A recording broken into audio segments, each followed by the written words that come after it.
വാട്സപ്പിൽ permanently delete ചെയ്ത message കാണുന്നതിനായിട്ട് ആദ്യം നമ്മൾ നമ്മുടെ ഫോണിൽ സെറ്റിങ്സ് ഓപ്പൺ ചെയ്യുക. അതിനുശേഷം നോട്ടിഫിക്കേഷൻസ് എടുക്കുക.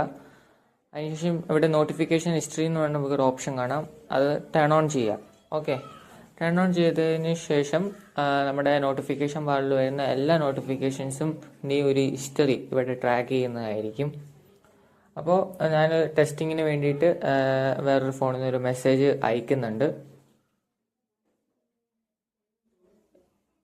ഇപ്പം ഒരു മെസ്സേജ് വന്നു, ഞാൻ ആ ഫോണിൽ നിന്ന് ഇതിപ്പോൾ പെർമനൻ്റ്ലി ഡിലീറ്റ് ചെയ്യാൻ പോവുകയാണ്. ഓക്കെ, ഡിലീറ്റ് ചെയ്ത് കഴിയുമ്പോഴത്തേക്ക് നോട്ടിഫിക്കേഷൻ ഡിസപ്പിയർ ആയി.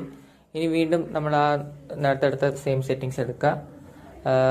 സെറ്റിങ്സിൽ നോട്ടിഫിക്കേഷൻ ഹിസ്റ്ററി.